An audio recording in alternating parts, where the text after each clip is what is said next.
non avrei mai pensato di essere io a scrivere uno di questi post.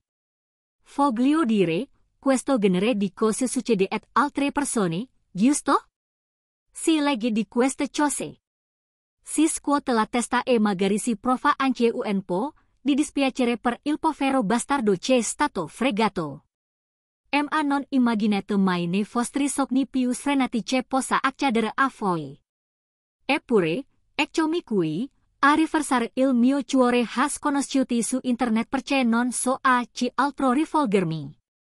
Forse una terapia, forse un avvertimento, forse sono solo io che cerco di dare un senso al casino in cui si trasformata la mia vita. Sono un uomo normale, ho un lavoro decente, niente di eccezionale, ma pago le bollette e mantengo un tetto sopra le nostre teste. Sono sposato con lei, chiamiamo la Laura, da 8 anni. 8 lunghi anni in cui pensavo che stessimo costruendo qualcosa di solido, qualcosa di vero. La gente ci guardava e diceva che eravamo quella coppia, sai quella. La coppia che sembra aver capito tutto, quella che tutti invidiano. Noi eravamo quella coppia, o almeno ciò si pensavo. Laura è sempre stata la più ambiziosa, tra noi due. Aveva dei sogni grandi, e io ero quello che avrebbe fatto di tutto per sostenerli.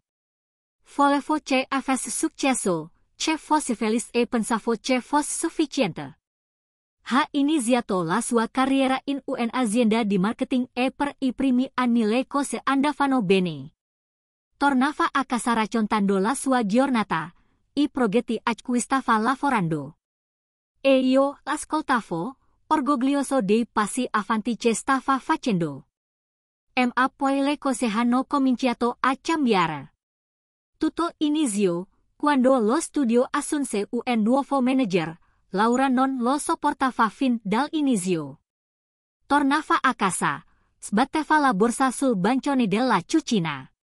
E si lanciava in una tirata di orecchi su come il nuovo manager le stesse rendendo la vita un inferno. Diceva che la stava cercando, che la criticava sul lavoro.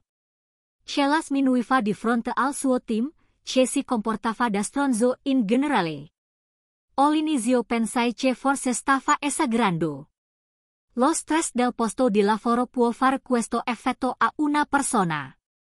Ma con il passare del tempo mi resi conto di quanto le stesse dando fastidio.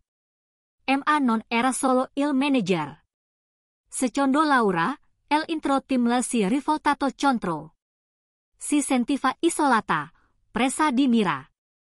Come se tutti fossero coinvolti in una grande cospirazione per estrometterla.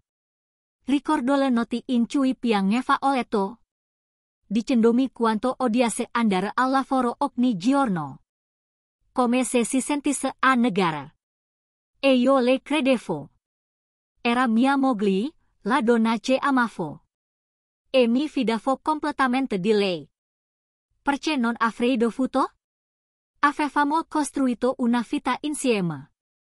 E non avevo mai avuto motivo di dubitare di lei. Alla fine le cose sono andate così male che ha deciso di smettere. Non è stata una decisione facile, ma l'ho sostenuta. Ho pensato che un lavoro non valesse la sua salute mentale. E ho creduto che sarebbe riuscita a rimettersi in piedi. Laura non è il tipo che se ne sta con le mani in mano. Quindi non ci è voluto molto. Perché iniziassi a cercare la sua prossima mossa. Non voleva buttarsi in un altro incubo aziendale. Quindi si ha presa un po' di tempo per capire cosa volesse fare davvero. È stato allora che ha scoperto il web design. Ricordo il giorno in cui trovò quei corsi online, come se fosse ieri. Stava scorrendo il suo portatile con gli occhi incollati allo schermo. Quando improvvisamente alzò lo sguardo verso di me. Con quella scintilla di eccitazione che non vedevo da tempo. Web design, disse, quasi senza fiato. Posso lavorare a distanza, essere il capo di me stessa. e non avere più a che fare con la politica dell'ufficio. Non sapevo nulla di web design. Ma potevo capire quanto significasse per lei. Quindi ovviamente ci stavo. Si iscritta ai corsi quella sera stessa. E ho capito che faceva sul serio. Da quel momento fu come se avesse trovato la sua vocazione. Si è buttata in quei corsi con una determinazione che non vedevo da tempo. Ogni minuto libero lo passava sul suo portatile, imparando tutto quello che c'era da sapere sul web design. Non mi importava di occuparmi del lavoro in casa. Pensavo che fosse una cosa temporanea. Una volta terminati i corsi e iniziati i clienti, le cose sarebbero tornate alla normalità. Ma man mano che le settimane diventavano mesi, ho iniziato a notare un cambiamento in lei. Non era solo impegnata, era ossessionata. Tornavo a casa dal lavoro e lei era seduta al tavolo da pranzo, con gli occhi incolati allo schermo. E mi riconosceva a malapena quando entravo. Preparavo la cena, pulivo. E lei era ancora lì a scrivere o a guardare qualche video di esercitazione. Quando cercavo di parlarle di questo, mi respingeva dicendo che doveva rimanere concentrata. Non ho insistito. Pensavo di essere di supporto di dare le spazio per inseguire i suoi sogni. Poi ha finito i corsi. Era così orgogliosa di lei. E potevo dire che anche lei era orgogliosa di se stessa. Ma poi arrivata la parte difficile, trovare lavoro. Invio curriculum, feci domanda per lavori da freelance. E provo anche a fare networking online. Ma nulla sembrava funzionare. I giorni diventavano settimane e l'entusiasmo cominciava a svanire. Vedevo la frustrazione crescere in lei. Ma continuavo a dirle di essere paziente. Che l'opportunità giusta sarebbe arrivata. E poi un giorno è arrivata. Non dimenticherò mai la sera in cui torno a casa con quella notizia. Ero in salotto, intento a guardare qualche programma televisivo senza senso, quando lei irruppe dalla porta, con il più grande sorriso stampato in faccia. Ho avuto il lavoro. Ha praticamente urlato con gli occhi. Che brillavano di un misto di sollievo e gioia. Saltai giù al divano e la bracciai forte, facendola girare come se fossimo in una smielata commedia romantica. Eravamo entrambi così dannatamente felici. Sembrava che finalmente stessimo girando l'angolo. Decidemmo di festeggiare quella sera.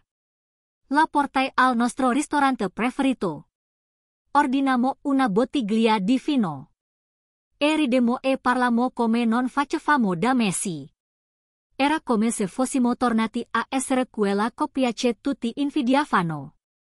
Quella che aveva capito tutto. Ricordo di averla guardata dall'altra parte del tavolo, pensando a quanto fossi fortunato ed avere una donna come lei nella mia vita. A come tutto sarebbe andato bene ora. Ma mi sbagliavo.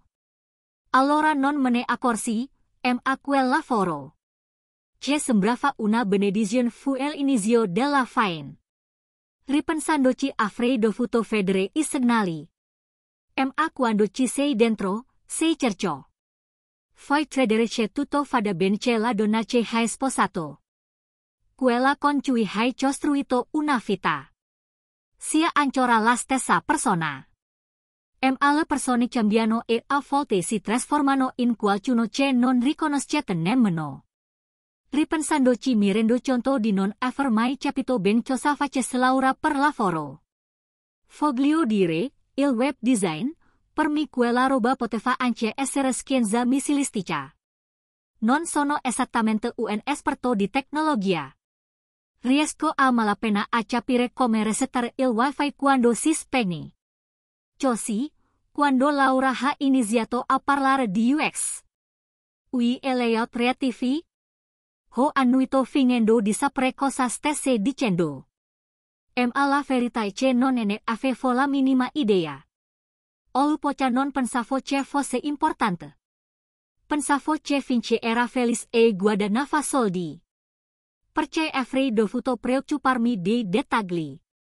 Ma ora non posso fare a meno di chiedermi se forse avrei dovuto prestare più attenzione. Forse se mi fossi interessata a ciò che faceva. Se avessi fatto più domande. Se avessi cercato di capire il suo mondo. Le cose sarebbero andate diversamente.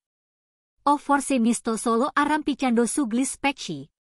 Cercando di trovare un modo per dare un senso a tutto ciò che è andato storto. Comunque, dopo aver ottenuto quel lavoro, le cose sembravano essersi sistemate. Laura lavorava a distanza. Proprio come voleva. E per la prima volta, dopo tanto tempo, sembrava davvero soddisfatta. Aveva il suo piccolo ufficio nella camera degli ospiti. E passava ore e ore a scrivere sul portatile. O a parlare con I clienti tramite Zoom. Sentivo frammenti delle sue conversazioni. Per lo più su revisioni di progetti e scadenze. Ma tutto mi sembrava una lingua straniera. Olu poca non ci pensai molto. Voglio dire, stava facendo ciò che amava giusto. Ed era brava da quello che potevo vedere. I clienti continuavano a tornare da lei. A segnalarla ed altri e lei era sempre occupata. Era un buon segno, no? Io lo pensavo in ogni caso. Ma poi accade qualcosa che mi fece perdere l'equilibrio. Qualcosa che avrei dovuto considerare come un segnale d'allarme. Fu circa un mese dopo l'inizio del nuovo lavoro. Quando ricevette il suo primo stipendio. Ricordo la sera come se fosse ieri. Eravamo seduti al tavolo della cucina e stavamo cenando. Quando lei mi accennò casualmente che era stata pagata. All'inizio non ci pensai molto. Le chiesi solo quanto aveva ricevuto. Lei tirò fuori il telefono. Aprì l'applicazione bancaria e mi mostrò l'importo. Non mi vergogno ad ammetterlo. Ero sbalordito. Guadagnava molto più di me. Ci stiamo parlando del doppio. Forse addirittura del triplo di quello che portavo a casa ogni mese. Per un attimo non sei più cosa dire. Mi limitai a fissare il numero sul suo schermo. Cercando di capire cosa fosse. Sapevo che era brava in quello che faceva. Ma questo non ero preparato a questo. Le ho stampato un sorriso in faccia. Le ho detto quanto fosse orgoglioso di lei. Quanto fosse straordinario che fosse riuscita. Ed ottenere un ingaggio così importante. Ma in fondo mi sentivo un po', non so. Evirato credo. So che sembra stupido, ma era così. Per la prima volta nel nostro matrimonio. Era lei che guadagnava di più. E questo mi faceva male. Non che non fossi felice per lei. Lo ero. Ma mentirei se dicessi che la cosa non mi ha dato fastidio. Tuttavia, non gli ho detto nulla a riguardo. Cosa avrei dovuto dire? Ehi, tesoro. Potresti guadagnare un po' meno. Così non mi sento un perdente. Sì, giusto. Così me lo sono tenuto per me. Mi sono detto che ero ridicolo. Che dovevo essere orgoglioso del suo successo. E lo ero. Ma quella vocina, in fondo alla mia testa. Non voleva saperne di tacere. Sussurrando che qualcosa non andava bene. Che questo era l'inizio di un cambiamento. Nel nostro rapporto. Laura, invece, era al settimo cielo. Era più sicura di sé. più sicura di quanto l'avessi mai vista.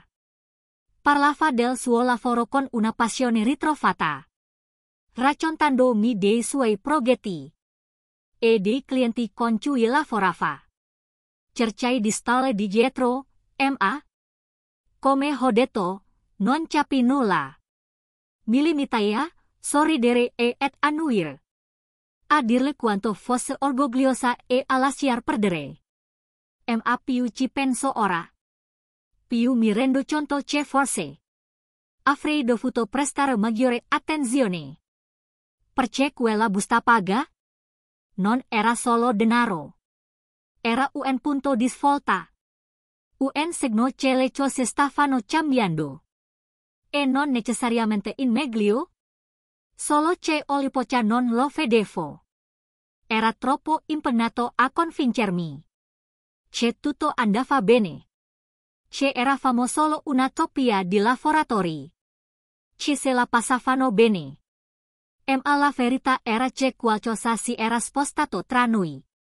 E quel cambiamento si sarebbe presto trasformato in una crepa che si sarebbe allargata con il passare del tempo. Solo che io non lo sapevo ancora. C'è molto di più in questa storia e credetemi. Da qui in poi non potrà che peggiorare. Ma lo terrò per la prossima parte. Per ora, sappiate che la busta paga. Quella che avrebbe dovuto essere motivo di festa. È stata la primavera bandiera rosa.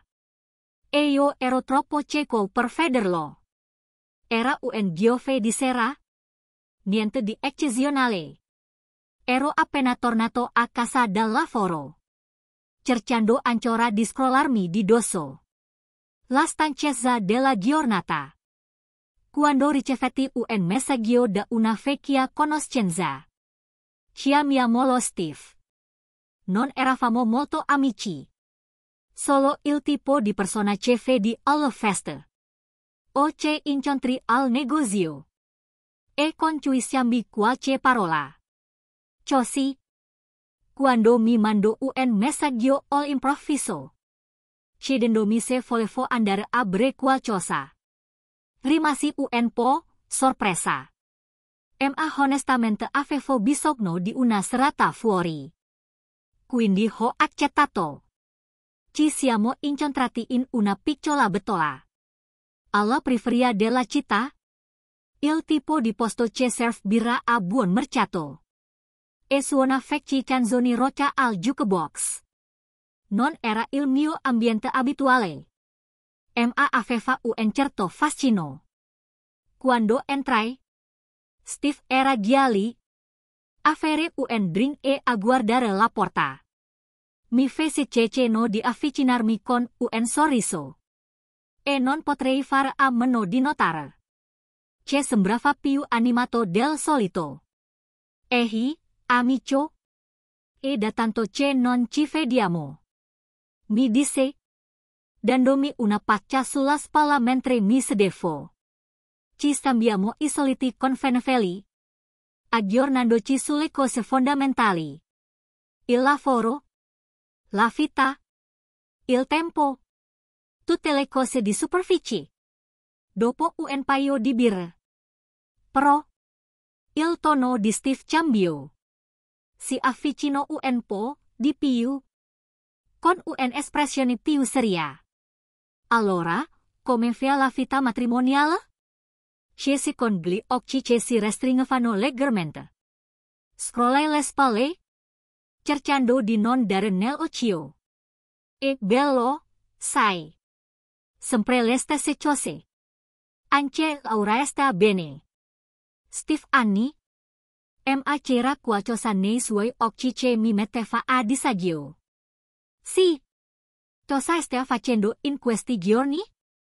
Quella domanda non avrebbe dovuto spiazzarmi. Ma lo fece. Credo sia stato il modo in cui la posta. Come se conoscesse già la risposta. E aspettasse solo che io la confermassi. Bevi un sorso di birra. E temporeggia in un attimo prima di rispondere. E una designer. Disse, cercando di sembrare il più disinvolto possibile. Lavora da casa. E si occupa di web design. Steve sollevò un sopracciglio. Con un sorriso sornion olangolo della bocca. Quindi non lo sai. Il modo in cui lo disse. Così disinvolto. Come se mi stesse svelando un grande segreto. Mi fece correre un brivido lungo la schiena. Il mio cuore iniziò a battere forte. E senti un modo formarsi nello stomaco. Non mi piaceva la piega. Ci stava prendendo la situazione. Neanche un po'. Non sai cosa? Chiesi, cercando di mantenere la voce ferma. Anche se avevo già un brutto presentimento. Su quello che avrebbe detto dopo. Steve si appoggiò alla sedia. Incrociando le braccia sul petto. Mentre mi guardava. Con quel sorriso che non gli abbandonava mai il viso. Riguardo all'altro lavoro. Disse, quasi stuzzichando. Quello con cui sta facendo soldi a palate. La mia mente girava. Cercando di capire cosa stesse alludendo. Di che diavolo stai parlando, Steve? Chiesi. La mia pazienza si stava esaurendo. Ridacchio? Si mise in tasca e tirò fuori il telefono. Non volevo essere io a dirtelo, amico. Ho pensato che avessi il diritto di saperlo.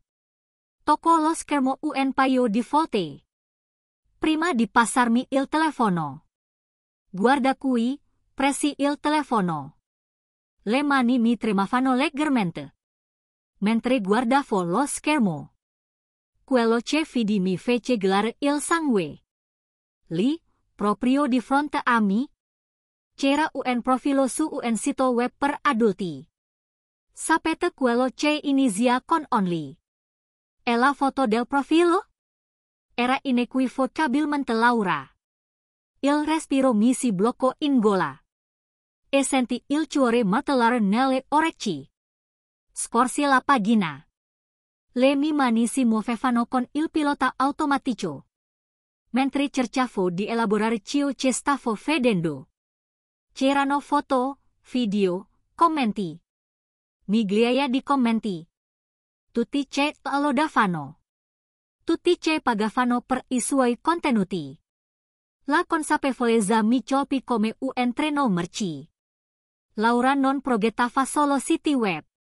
Stava gestendo un account molto popolare su un sito per adulti. E io non ne avevo idea. Steve, che diavolo è questo? Riuscì a malapena a far uscire le parole. La mia voce suonava estranea alle mie stesse orecchie. Scrollò le spalle. Bevendo un sorso del suo drink. E su internet, amico. Praticamente famosa. Immaginavo che lo sapessi. O che almeno ne avessi un'idea. Io non lo sapevo. Non ne avevo la più pallida idea. Mi sedetti lì, fissando lo schermo. Con la mente sconvolta. Come poteva essere successo? Come aveva potuto farlo alle mie spalle? E io non me n'ero mai accorto. Tutte quelle ore che passava in ufficio. Tutte quelle notti in cui diceva di lavorare fino a tardi. Era questo che faceva davvero? Riconsegna il telefono a Steve. Con le mani intorpidite. E i pensieri in disordine. Non sapevo cosa dire.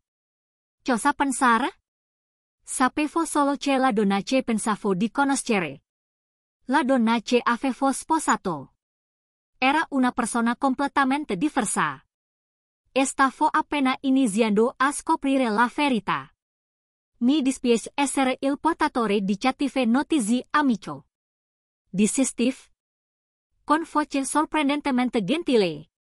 Ho pensato che dovessi saperlo. Annui non fidandomi di parlare. La mia mente correva cercando di capire cosa fare dopo. Ma tutto ciò che riuscivo a sentire era un profondo e mordes senso di tradimento. Come se la terra mi fosse stata appena strappata da sotto i piedi. E sapevo senza dubbio che la mia vita non sarebbe stata più la stessa dopo questo episodio. Il viaggio di ritorno del bar è stato confuso. Non ricordo nemmeno il percorso che ho fatto. O la musica che suonava alla radio. La mia mente era un caos. Che riproponeva in continuazione le immagini sul telefono di Steve. Non potevo crederci. No, non volevo crederci. Ma le prove erano lì davanti a me.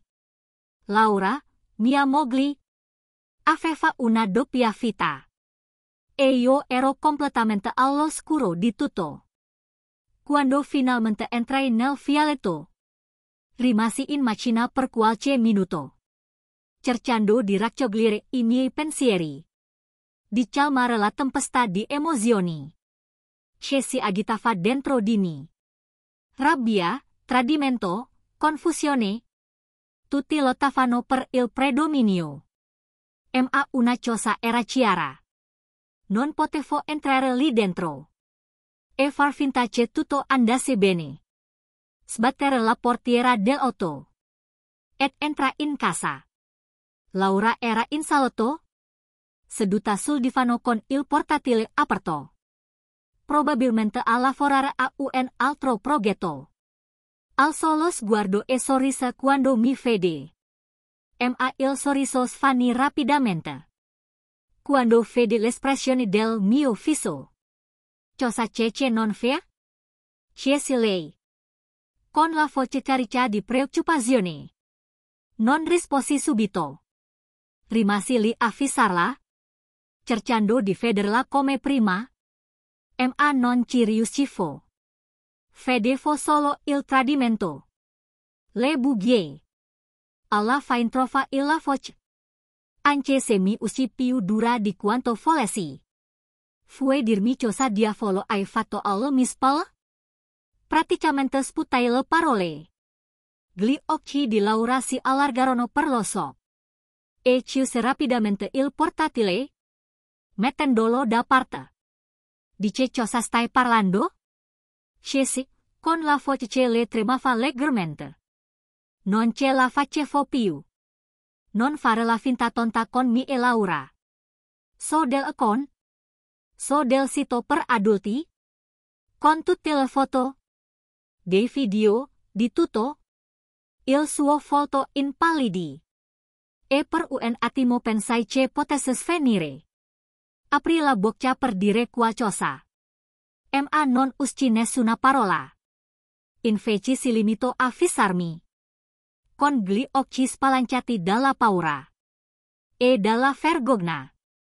Mi hai mentito per tutto questo tempo. Continuai. Alzando la voce a ogni parola. Mi sono fidata di te. Ti ho sostenuto. Ed è così che mi ripaghi. Prendoti online. Le lacrime le salirono agli occhi. E scosse la testa. Con la voce che era appena un sussurro. Io non volevo che si arrivassi a questo punto. Volevo solo aiutare. Volevo contribuire. Contribuire? Risposi. Con la rabbia che mi divampava. Facendo questo. Ha idea di come mi faccia sentire. Di quanto mi umiglia. Comincio a piangere. Spellendo il viso tra le mani. Mi dispiace. Singhiozzo. Non sapevo cosa altro fare. Avevamo bisogno di soldi e ho pensato. Ho pensato che questo sarebbe stato un modo. Per migliorare le cose. Meglio? Non riuscivo a credere a quello che stavo sentendo. Pensi che questo migliori qualcosa. Avresti dovuto venire da me. Parlare con me. Avremmo potuto trovare una soluzione insieme. Invece hai agito alle mie spalle. E hai fatto questo. Mi guardo il viso rigato di lacrime. Gli occhi imploranti. Ti prego. Non lasciarmi. So di aver fatto un casino. Ma non ho mai voluto farti del male. Volevo solo aiutarti. La fissai. Con la mente sconvolta. Una parte di mi voleva uscire da quella porta e non voltarsi più indietro. Ma un'altra parte di me, quella ce la amava ancora. Ce la vedeva ancora. Come la donna che avevo sposato. Era combattuta. Non sapevo cosa fare. Cosa dire. Mi sentivo perso. Ho bisogno di tempo. Per pensare di Sinn Féin. Con voce fredda e distante. Non posso prendere alcuna decisione. In questo momento. Laura annoi. Ancora piangendo. Ancora implorando. Ti prego. Non lasciarmi. Possiamo superare questa situazione. So che possiamo farlo. Ma non avevo risposta per lei. Non avevo risposta nemmeno per me stesso. Così mi voltai. E uscì dalla stanza. Lasciandola lì. A singhiozare sul divano. E ora sono qui. A scriverlo. Perché non so cosa altro fare. Non so se riuscirò a perdonarla. Se potrò mai più guardarla allo stesso modo. Forse sono troppo severa. O forse non lo sono abbastanza. So solo che sono confusa. Arrabbiata e ferita. E ho bisogno di chiarezza. Quindi, cosa fareste? Se foste nei miei panni? Restereste e cerchereste di risolvere la situazione. Oppure ve ne andreste. E non guardereste più indietro. Dopo quella notte, le cose tra noi non furono più le stesse. I giorni che seguirono furono pieni di tensione e silenzio. Entrambi camminavamo su gusci due l'uno con l'altro. Laura cercò di scusarsi ancora un paio di volte, cercando di farmi capire la sua versione dei fatti. Ma il danno era fatto. Ogni volta che la guardavo, vedevo solo il tradimento. Le bugie e quel maledetto sito web. Ho passato molto tempo a pensare. A rivedere tutto nella mia mente. A cercare di capire dove fosse andato storto. Ma per quanto ci pensassi, una cosa diventava sempre più chiara. Non potevo vivere così. Non potevo rimanere sposata con qualcuno che mi aveva ingannato così a fondo. Che aveva trasformato il nostro matrimonio in qualcosa che non riconoscevo nemmeno più. Così, dopo una settimana di notti insonni e di agonia, per la decisione, mi sono decisa. Ho chiesto il divorzio. Non è stato un processo facile. Anzi è stata una delle cose più difficili che abbia mai fatto. Ma una volta depositati i documenti, non si poteva più tornare indietro. Quella sera tornai a casa, sapendo cosa dovevo fare. Ma temendo il confronto che stava per avvenire. Quando varcai la porta, Laura era in cucina e preparava la cena. Come se fosse un giorno qualsiasi. Mi guardò e sorrise. Ma era un sorriso triste e teso. Come se sapessi cosa stava per succedere. Ma sperasse ancora in un miracolo. Dobbiamo parlare, dissi. Con voce piatta e priva di emozioni. Lei annui, posando il coltello che stava usando per tagliare le verdure. Va bene? Sussurrò, con gli occhi già pieni di lacrime. Feci un respiro profondo, cercando di calmare i miei nervi. Ogiho chiesto il divorzio. Il suo volto si accartoccio. E si lasciò sfuggire un piccolo sussulto. Portandosi la mano alla bocca. Come se non riuscisse a credere a ciò che stava sentendo. Ma lo shock si trasformò rapidamente in rabbia. I suoi occhi si restrinsero mentre mi fissava. Quindi tutto qui. Sbotolei. Con la voce chiariccia di amarezza. Fai buttare via tutto? Tutti questi anni insieme e hai chiuso? Non è così semplice, Laura. Dissi, cercando di mantenere la voce calma. Anche se sentivo la mia rabbia ribollire appena sotto la superficie. Mi hai mentito. Mi hai tradito in un modo che non avrei mai creduto possibile. Non posso far finta che non sia successo nulla. Incrocio le braccia. E la sua espressione si indurì. Pensi di essere così giusto, vero? Così perfetto. Ma sai una cosa? Non ho bisogno di te. Non ho bisogno di questo matrimonio. Ho le mie cose da fare ora. E raggiungerò fette che non puoi nemmeno immaginare. E fui colto di sorpresa dal veleno nella sua voce. Dal modo in cui improvvisamente passò. Dall'escuse alla sfida. Non si tratta di essere giusti. Risposi. Si tratta di fiducia. E tu la infranta. Fiducia. Si scherni? Scotendo la testa. Che scherzo. Non ti mai importato di quello che facevo.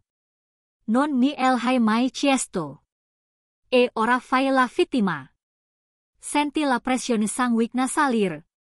Ma mi costrinsi a mantenere la calma. Hai ragione.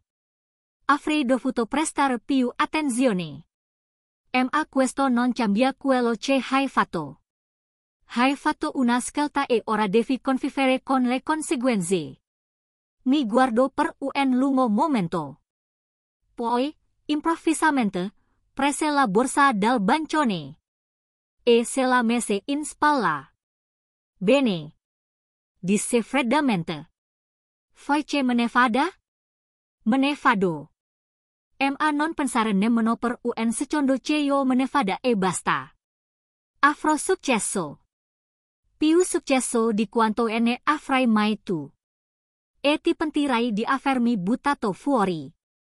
Concio, uscì dalla cucina come una furia. E si diresse verso la porta di ingresso. Non cercai di fermarla. Rimasi lì, provando uno strano miscuglio di sollievo e tristezza mentre ascoltavo I suoi passi allontanarsi. Quando la porta si chiusa, la casai piombata nel silenzio. E ho capito che era finita. La fine del nostro matrimonio. La fine di tutto ciò che pensavo avessimo. E pur sapendo che era la decisione giusta, non potrei fare a meno di provare una vita di dolore.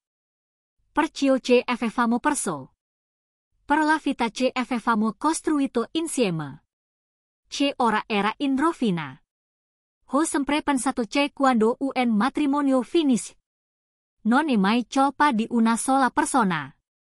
Forse avrei dovuto essere più attento, più solidale. O più coinvolto nella sua vita. Forse avrei potuto fare qualcosa per evitare tutto questo. Ma alla fine della giornata. Ognuno di noi ha fatto le sue scelte. E quelle scelte ci hanno portato qui. Quindi ora devo raccogliere I pezzi. E capire cosa succederà. Laura se n'è andata e io devo andare avanti con la mia vita. Ma non posso fare a meno di chiedermi. Se questo fosse l'unico modo in cui sarebbe potuta finire. O se ci fosse qualcosa, qualsiasi cosa, che avrei potuto fare in modo diverso. Ma quel che fatto. E non si può più tornare indietro. tutto ciò che posso fare andare avanti. E sperare che col tempo il dolore svanisca. E io riesca a trovare una sorta di pace. Aggiornamento. Sono passati alcuni anni. Da quando tutto è andato a rotoli. E ho pensato che fosse giunto il momento di aggiornare. La vita ha uno strano modo di andare avanti. Anche quando sembra che il tuo mondo stia crollando. Oltre non riuscivo a vedere un futuro. Oltre il dolore e il tradimento, ma ora le cose sono diverse. Anzi, migliori, dopo il divorzio. Ho attraversato un periodo difficile. Come ci si può aspettare. Ma alla fine mi sono risollevata. E ho iniziato a ricostruire la mia vita. Mi sono concentrata sulla mia carriera. Ho riallacciato i rapporti con i vecchi amici. E ho persino ricominciato a frequentare qualcuno. E poi, un giorno, ho incontrato una persona speciale. Qualcuno che mi ha fatto credere di nuovo nell'amore. Si chiama Emily. Ed tutto ciò che avrei potuto sperare. Ci siamo sposati un anno fa. E solo pochi mesi fa. Abbiamo dato il benvenuto al mondo a nostro figlio. Essere padre un'esperienza completamente nuova. Che sto amando ogni minuto. Io ed Emily abbiamo un rapporto solido. Onesto, solidale e pieno di amore.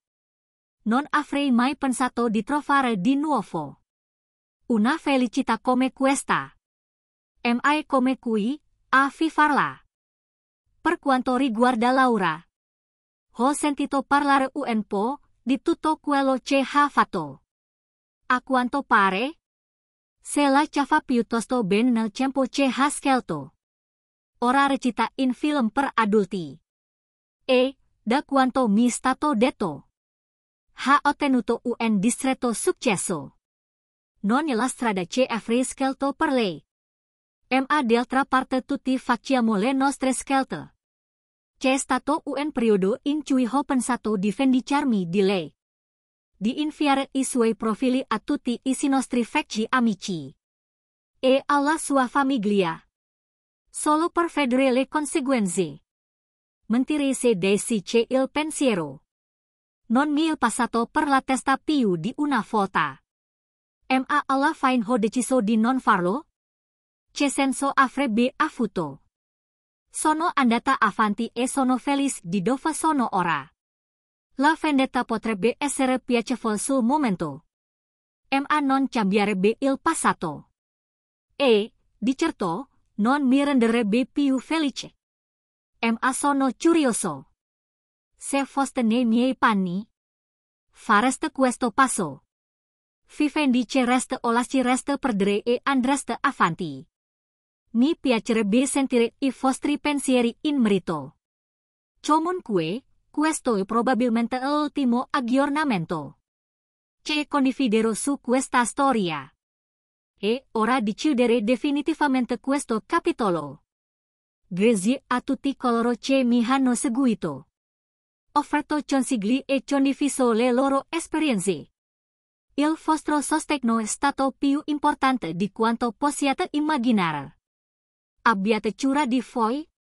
Auguro a tutti voi la migliore fortuna. In qualsiasi cosa la vita enam riservi. E ricordate, a volte la migliore vendetta è vivere bene.